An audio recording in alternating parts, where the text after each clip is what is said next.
Նախագծի գլխավոր գործընկերն է Converse բանկը, ֆինանսական աշխարհի ձեր հուսալի գործընկերը։ Բարև ձեզ սիրելի հեռուստադիտողներ, եթերում է մեր պատմությունը հաղորդաշարը։ Մենք այս պահին գտնվում ենք Արագածոտնի մարզի Բյուրական գյուղում եւ խոսելու ենք գյուղի ամենանշանավոր հուշարձանի Սուրբ Հովհաննես եկեղեցու մասին։ Եկեղեցին ունի հազարամյակների կարելի ասել նույնիսկ պատմություն, որովհետեւ նրա ուսումնասիրությունը ցույց է տալիս, որ այն ունի նույնիսկ նախաքրիստոնեական շերտ եւ իր հիմնական տեսքը ստացել է վաղ քրիստոնեական շրջանում, իր ճարտարապետական հորինվածքը ցույց է տալիս, որ 4-ից 7-րդ դարերի հայ եկեղեցական ճարտարապետության ուշագրավ նմուշներից է, բայց հետագայում նաեւ ենթարկվել է վերակառուցումների, 7-րդ դարից հետո հիմնովին վերակառուցվել է 10-րդ դարի առաջին քառորդում։ Բյուրականի մասին խոսելիս չենք կարող չնշել այն կարևոր փաստը, որ նրա հիշատակությամբ աչքի են ընկնում միջնադարյան հայ հեղինակ Հովհաննես Դրասխանակերտին։ Նա միաժամանակ եւ պատմիչ էր եւ եղել է հայոց կաթողիկոս եւ Դրասխանակերտին նշում է, որ այստեղ կատարել է հիմնանորոգման աշխատանքներ եւ նշում է, որ իր կողմից է կառուցվել այն եկեղեցին, որը այս տեսքով մենք այսօր տեսնում ենք, այսինքն նախկինում եղած այդ թաղածածկ եկեղեցին, որ մասնագետների կարծիքով Կոմիտաս Աղցեցի կաթողիկոսի օրոք է այդ տեսքը ստացել 7-րդ դարում, այն նրա օրոք է հենց Հովհաննես Դրասխանակերտցու օրոք է, որ հիմնովին վերակառուցվում է եւ ստանում իր այն տեսքը, որով հետագա հարյուրամյակների ընթացքում պետք է ծառայի ուխտավորներին եւ նաեւ հանդես գա իբրև վանական կենտրոն։ Նա իր երկասիրության մեջ, պատմություն հայոց աշխատության մեջ, որ շարադրել է Մովսես Խորենացու պատմություն հայոց երկի տրամաբանության մեջ, ներկայացնում է, որ այստեղ կատարել է զգալի աշխատանքներ, հիմնադրել նաեւ կուսակրոն վանականների համար կենտրոն եւ նաեւ նշում է, որ հանդիսավոր բացում է կատարվել այստեղ Օծման արարողություն եկեղեցու եւ ուշագրավ է, որ այս իրադարձությանը ներկա է եղել նաեւ Սմբատ առաջին թագավորը, որ գահակալել է 890-ից 914 թվականներին։ Այս հիշատակությունը խոսում է այն մասին, որ մենք գործ ունենք դարի սկզբին եկեղեցու հիմնանորոգման եւ վերակառուցման հետ։ Երբ խոսում ենք Բյուրական գյուղի մասին, իհարկե պետք է նշենք, որ գյուղը ավելի վաղ շրջանում եղել է կարևոր բնակավայր եւ այստեղից օրինակ հիշատակում է 8-րդ դարի վերջին գահակալած կաթողիկոս, խոսքը Գևորգ առաջին Բյուրականցու մասին է, որ թամենը 3 տարի է եղել հայոց կաթողիկոս, բայց փաստորեն նրա Բյուրականցի կոչվելու հանգամանքը ցույց է տալիս, որ նա պետք է որ ծնունդով Բյուրականից լիներ, թեև մասնագետների շրջանում կան նաեւ այլ տեսակետներ, բայց նրա անվան հետ սովորաբար նշվում է հենց այստեղից լինելու հանգամանքը Գևորգ առաջին Բյուրականցի։ Բյուրականի տարածքում կատարված որոշակի ուսումնասիրությունները ցույց են տալիս, որ այստեղ ավելի վաղ ժամանակներից եղել է կարևոր բնակատեղի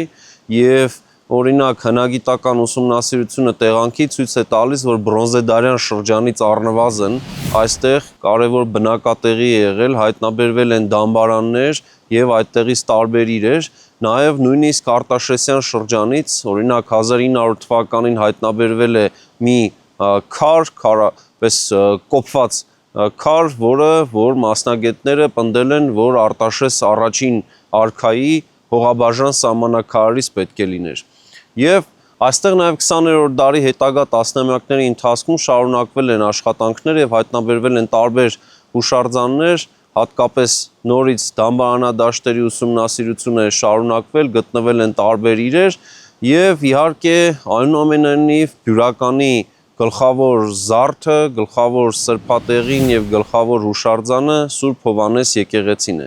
Մենք կարող ենք հետագայում մեր հաղորդումներից մեկում անդրադառնալ նաեւ մյուս հուշարձաններին, մասնավորապես եւս մեկ եկեղեցու եւ մատուռի, բայց կոնկրետ այսօր մեր հաղորդումը նվիրված է Սուրբ Հովհաննես եկեղեցուն։ Առհասարակ Հայաստանի տարբեր հատվածներում շատ են այն վանքերը, որոնք կառուցվել են Սուրբ Հովհաննես Մկրտչի մասունքների վրա։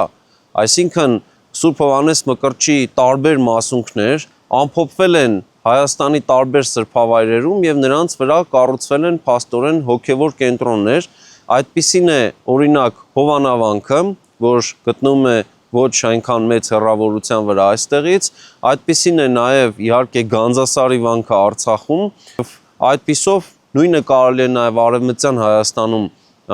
այս ուղղությամբ իհարկե նկատել, որ Սուրբ Հովհաննես Մկրտչին նվիրված բազմաթիվ վանքեր կան եւ այս մասին իհարկե ավելի մանրամասն մենք կխոսենք Սուրբ Հովհաննես եկեղեցու հոգեվոր հովիվ Տեր Վրդանեսի հետ։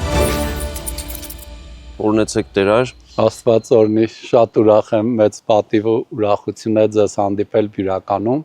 Բյուրականը մեր հնագույն բնակավայրերից մեկն է։ Բյուրականի տարածքում պեղումներ են արվել եւ գտել են Քրիստոսից առաջ 4-րդ, 3-րդ, 2-րդ, առաջի հազարամյակի դամբարանադաշտեր, կոթողներ։ Բյուրականը գտնվում է Արագած լեռան հարավարևելյան լանջին, աղբյուրաշատ հատվածում է։ Եկեղեցու տեղում դեռևս սրբավայր է եղել նախաքրիստոնեական շրջանում, որի տեղում Գրիգոր Լուսավորիչը Կեսարիայից գալուց հետո իր հետ բերած Հովհաննես Մկրտչի աճյունների վրա հիմնվել է Բյուրականի Սուրբ Հովհաննես Մկրտիչ եկեղեցին։ Եկեղեցին նախնական վիճակում գերանածածկ է եղել։ 7-րդ դարում Կոմիտաս կաթողիկոսի ժամանակ աղյուսաձև թաղ է արվել եկեղեցու վրա եւ եկեղեցին վերակառուցման է ենթարկվել, հավանաբար հենց այն նույն վարպետների կողմից, որ Զվարթնոցի տաճար են կառուցել։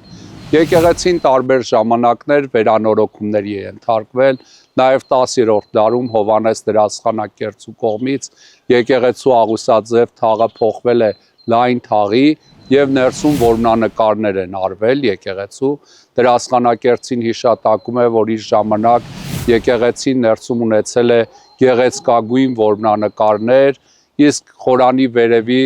թաղատակ կամարը պատած է եղել ոսկե թիթեղով։ Եկեղեցու նաև վերաբացման, վերաբացման ժամանակ անձամբ Սմբատ թագավորն է այստեղ եղել։ Եկեղեցին ինքը կաթողիկոսների ամառային նստավայրն է եղել, որտեղ սկսած Գևորգ առաջի բյուրականցի կաթողիկոսից մինչև Գևորգ 5-րդ կաթողիկոսը Խրիմյան հայրիկը Կոմիտաս վարդապետն է այստեղ եղել։ Եկեղեցին ինքը քանդակագործական, ճարտարապետական մեծարժեք կառույց է, ունի գեղեցիկ պսակներ, խոյակներ, շրջանակաձև լուսամուտներ ունի, նաև պատուհանափեղկեր ունի, քարի պատուհանափեղկեր, տարածքում նաև ամրոց է եղել, եկեղեցին այդ ամրոցի միջնաբերդն է եղել, վրան կրկնապատ են արել, որպեսզի կառույցը խոյերի, բաբաների դիմանա, կրկնապատից պահպանվել է արևմտյան եւ հյուսիսային հատվածները եւ նաեւ ինքը եկեղեցին մեծ ուխտավայր է։ Շատերը այստեղ գալիս են, որ սրբավայրը հիմնված է Հովհաննես Մկրտչի աճյունների վրա, ինքը շատ սիրված սրբավայր է Հովհաննեսների, Մկրտիչների, Կարապետների կողմից։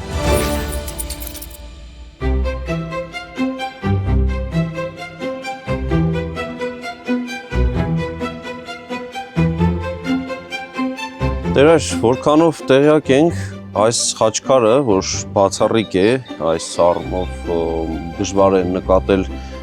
այլ նմանատիպ խաչքար Հայաստանի տարածքում, որքանով տեղյակ ենք այն Լուվրի ցուցադրությանն է տարվել եւ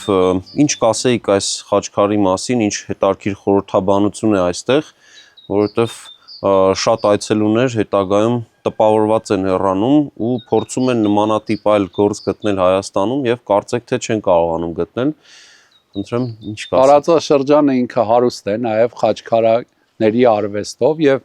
եկեղեցու հարավային կողմի այս գեղեցիկ խաչքարը Լուվրի հանգարանում ցուցադրության է ենթարկվել։ Ներքևի մասում կենաց ծառ է պատկերված իր կենաց պտուղներով, 12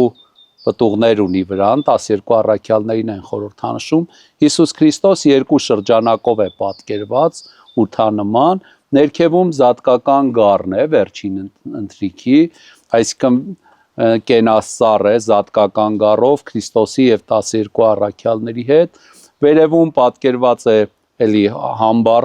հարություն, համբարձում եւ խաչելություն, այսինքն առանց մարդկանց կենթայիների պատկերների, որ մուսուլմանական շրջանում նաև թռչունների, կենթայիների մարդկանց պատկերները կոտրվում էին, պատկերված է վերջին ընթրիքը, հարությունը, համբարձումը եւ խաչելությունը պատկերված։ Տերեր նաև մասնագիտական շրջանակներում մի որոշ ժամանակահատված բավական մեծ շփոթություն է առաջացրել եկեղեցու հարավային պատին այս արձանագրությունը, որտեղ փաստորեն նշված թվականը սխալմամբ երբեմն փորձել են եկեղեցու կառուցման թվական համարել, բայց ակնհայտորեն քարերի շարվածքից պարզ է, որ ավելի վաղ շերտ կա, վաղ քրիստոնեական, վաղ միջնադարյան շերտ եւ 10-րդ դարով թվագրվող արձանագրությունը կառուցման մասին չէ, բովանդակությունը նույնպես։ Կխնդրեի այս մասին եւս եկեղեցին ինքը վաղ քրիստոնեական կառույց է։ Նախ Գրիգոր Լուսավորիչը արդեն իսկ հիմնել է նախաքրիստոնեական սրբավայրի տեղում։ Գիտենք, որ Լուսավորիչը գնում է Կեսարիա, այնտեղից Հովանես Մկրտչի եւ Աթանագինեի աճուններն են բերում։ Աճունները ամփոփում են Մշոսուրբ Կարապետ վանքի մոտ, հետագայում աճուններից մեկի վրա, ոսկորներից մեկի վրա հիմնում են Մշոսուրբ Կարապետի վանքը եւ Հայաստանում այդ շրջանում մոտ 200-206 եկեղեցի է հիմնվում Հովանես Մկրտչի անունով իր ամեն մասունքի վրա, օրինակ Գանգի վրա Գանձասարի վանքն է հիմնվել ըստ կաղանկատվածու հիշատակության, տարբեր վայրեր իր տարբեր մասում, մեր տարածաշրջանը այդպիսի մասունքակիր եկեղեցիներով հարուստ են, ունենք Մաստարայի Սուրբ Հովանես Մկրտիչը, Օհանավանքը,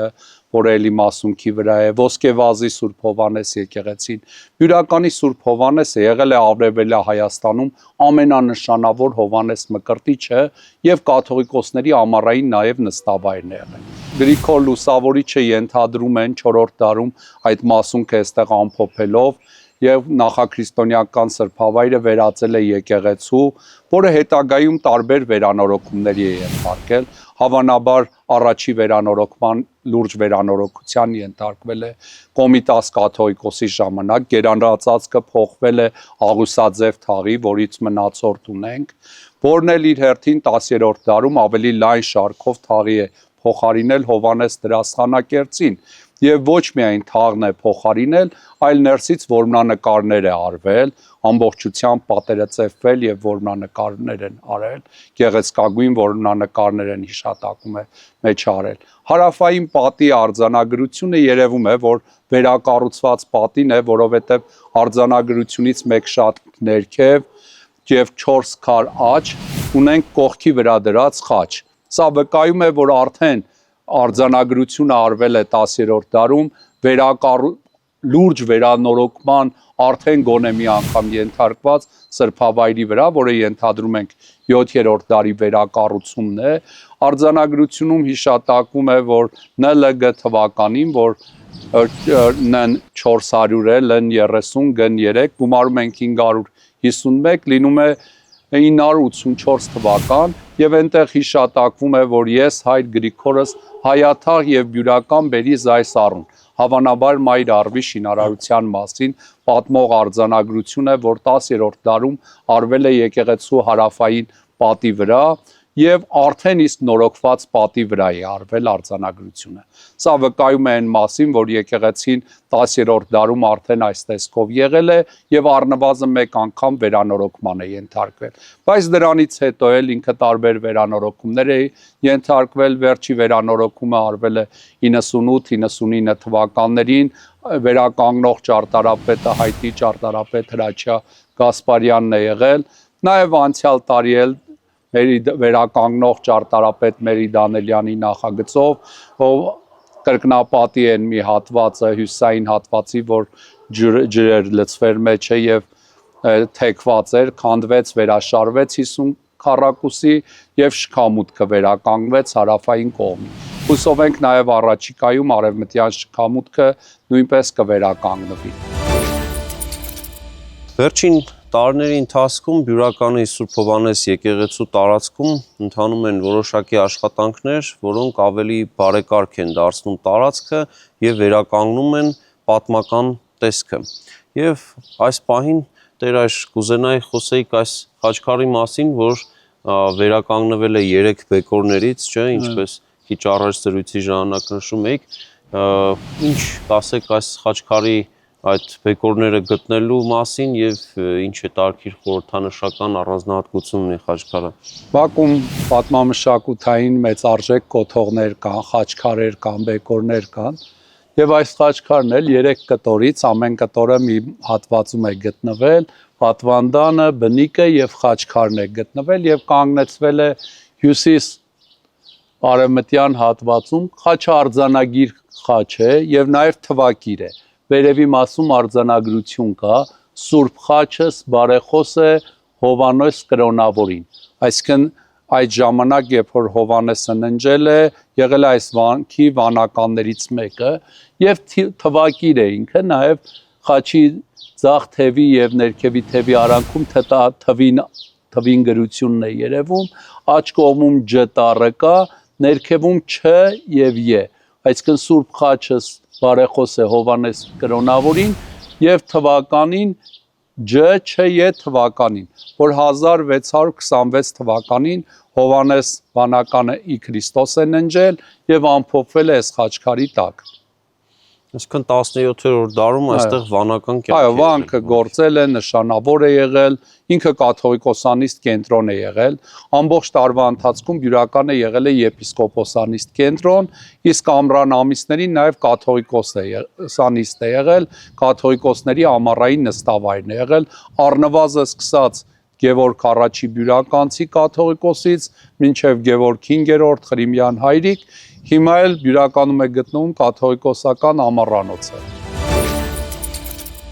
Բյուրականի Սուրբ Հովհաննես եկեղեցին աչքի է ընկնում ճարտարապետական առանձնահատուկ լուծումներով եւ քանդակագործական յուրահատկությամբ։ Այստեղ հարկավոր է նշել հատկապես արևելյան մուտքի վերին հատվածում, արևելյան մուտքից վեր արված խոյակավոր սյունակամարաշարը, որը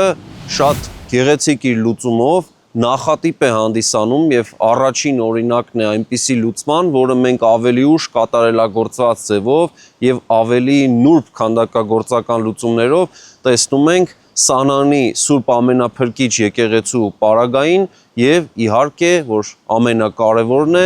Անիի կաթողիկե Մայր տաճարի մուտքի վերին հատվածում։ Փաստորեն այս եկեղեցին այդ երկու բացառիկ եկեղեցիների նախատիպն է նաև այս լուծումներով։ Իհարկե եկեղեցին, ինչպես վաղ քրիստոնեական մյուս բոլոր եկեղեցիներն են, կառուցված է որոշակի հարթակի վրա, այսինքն երբ ատամնավոր այդ հարթակը կամ պոդիումը հաշվի ենք առնում, ստացվում է, որ այն իր մեջ ներառում էր նաև ուշ անտիկ շրջանի ճարտարապետական լուծումները, որ պետք է հավատի տաճարը կառուցված լինի որոշակի բարձր հարթակի վրա։ Եկեղեցին նաև առանձնահատուկ է ներսում կատարված լուծումներով։ Սուրբ Հովհաննես եկեղեցին փաստացի եռախորան է։ Բացի ավագ խորանի հանգամանքը, նաև նրա երկու կողմերում նախկինում ավանդատուն, իսկ այժմ մեկ ընդհանուր կառույցի մեջ փաստորեն երկու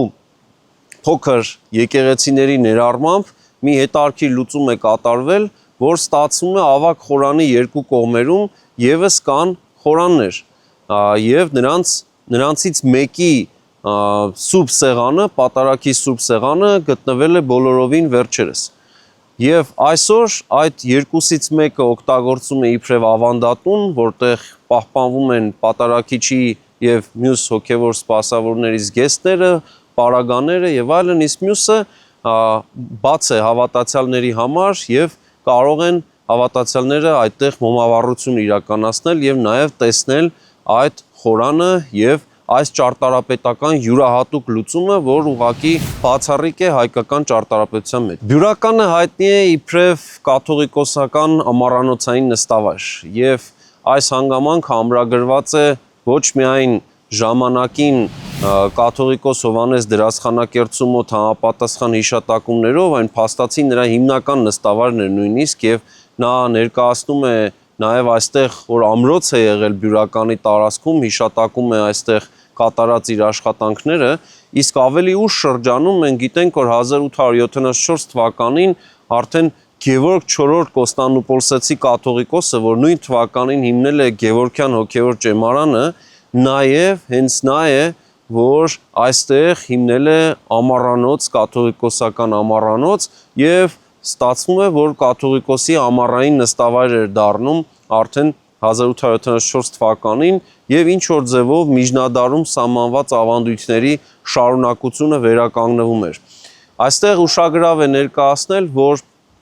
ընդհանրապես Բյուրականը եղել է ձեռագրական կարևոր կենտրոն եւ հիշատակվել է միջնադարում իբրև նաեւ վանք, օրինակ 1467 թվականի մի ձեռագրի հիշատակարանում նույնպես հիշատակում է իբրև վանք, այստեղ ընդօրինակվել են ձեռագիր մատյաններ եւ նաեւ Բյուրականը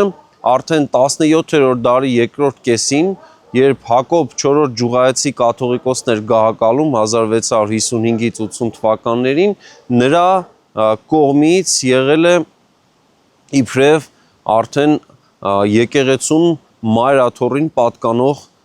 կալվածք, այսինքն Բյուրականի տարածքը վերադարձվել է եկեղեցու տնօրինման ներքո Հակոբ IV Ջուղայեցի կաթողիկոսի ջանքերի շնորհիվ եւ հետագայում բնական է, որ այստեղ